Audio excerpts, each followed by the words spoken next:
This video instruction is for Mr. Salty, assignment number 8. Recall the difference between neutral and charged atoms. For instance, here we're looking at aluminum.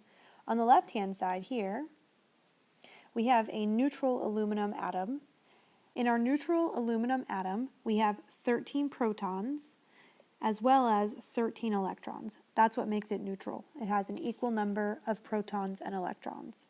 However, our charged aluminum ion has a 3+ charge. It still maintains its 13 protons.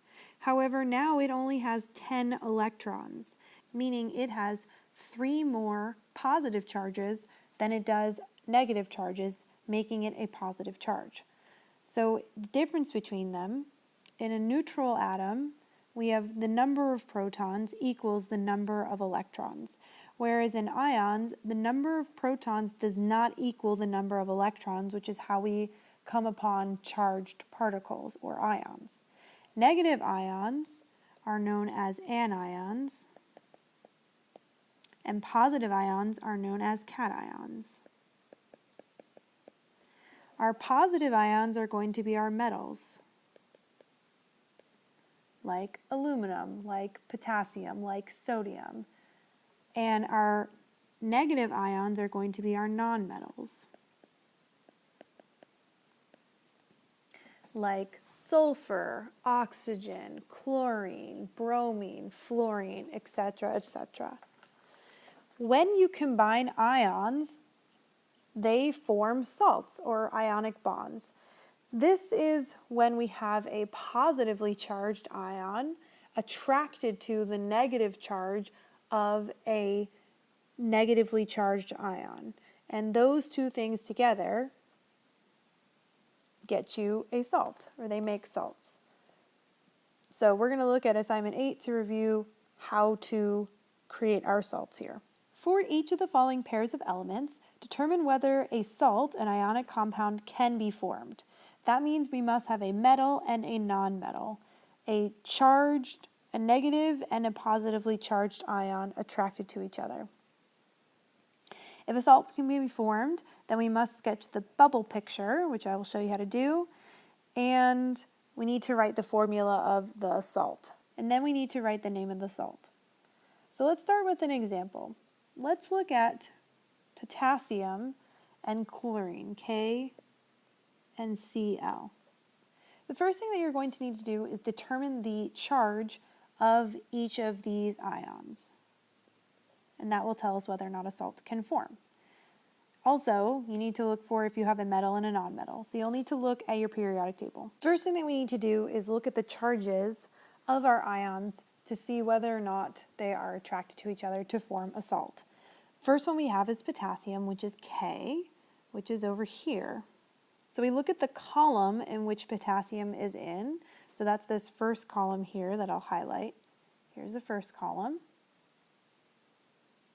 And at the top of the column, you'll see 0 or +1.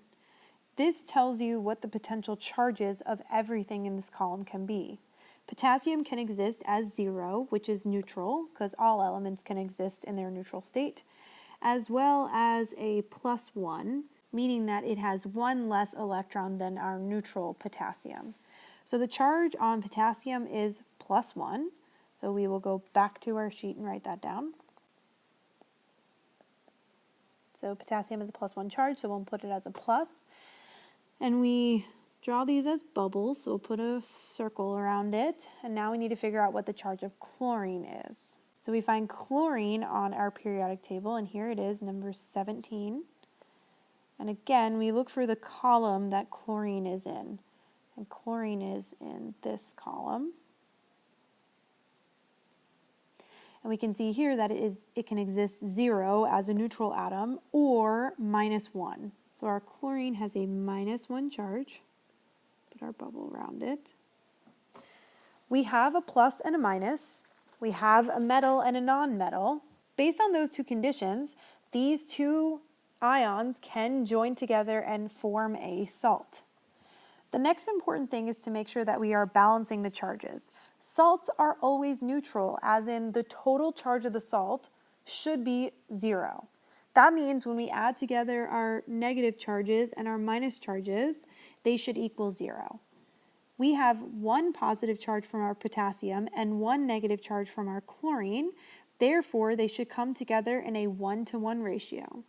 So we're just going to draw them with their circles touching, with their bubbles touching here. And that is our final salt. So that has the formula of K, because there's only one of them, and Cl.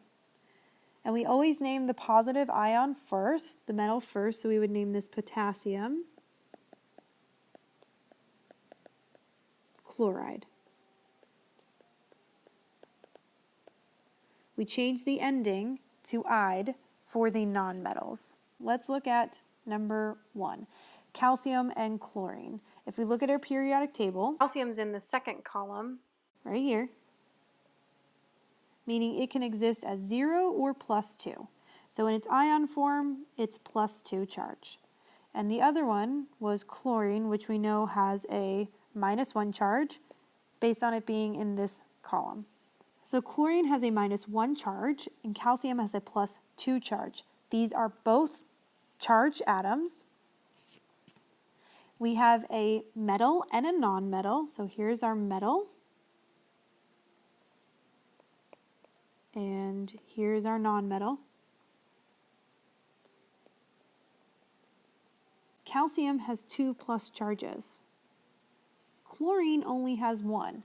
So if we combine these in a 1-to-1 ratio, chlorine is a -1 charge, calcium is a +2 charge. If we combine these in a 1-to-1 ratio, the overall charge of the salt will be +1, because we've got +2 plus -1 gets us +1.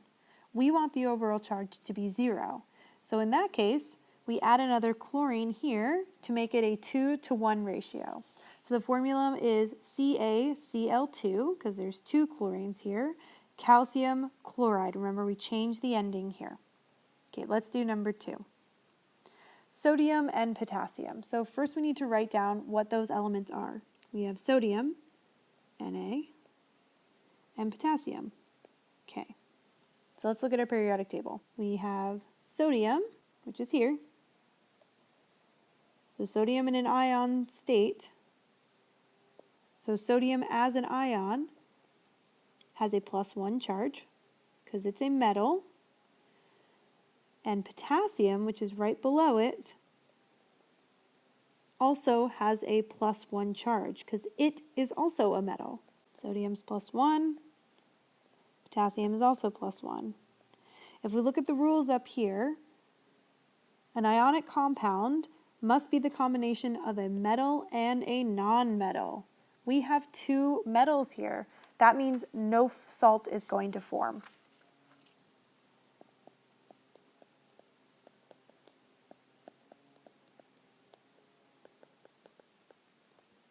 These 2 are not attracted to each other. In fact, they will repel each other because they both have positive charges.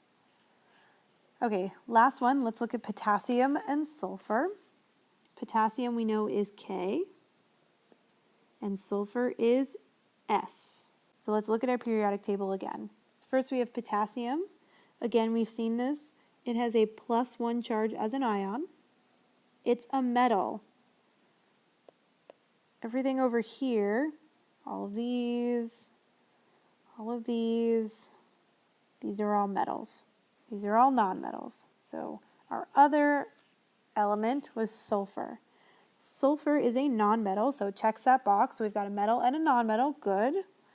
Our sulfur has a charge of -2 as an ion. As an ion, it has a -2 charge. So our potassium has a plus charge.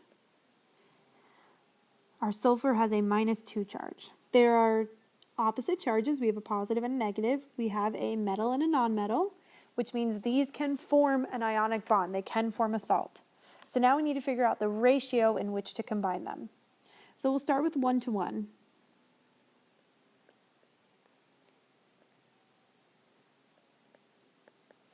If we put these together in a 1-to-1 ratio, we'll have an extra negative charge because +1 plus -2 gets us -1. We want this to be 0. So to balance out this extra minus charge, we have to add another positive charge, meaning we are adding another potassium onto the other side. When we combine those together, we get 0, which means these are in a neutral form. This salt is neutral. So that's what it looks like. The next thing that we need to do is write the formula. Always start with the metal. The metal is potassium. K, 2, because we have 2 of them. Sulfur is just an S. That's our formula. The last thing is the name. Always start with the metal. So the metal is potassium.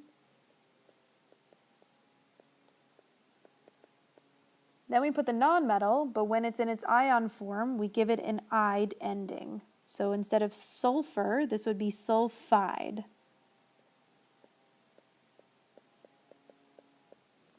And that is our salt.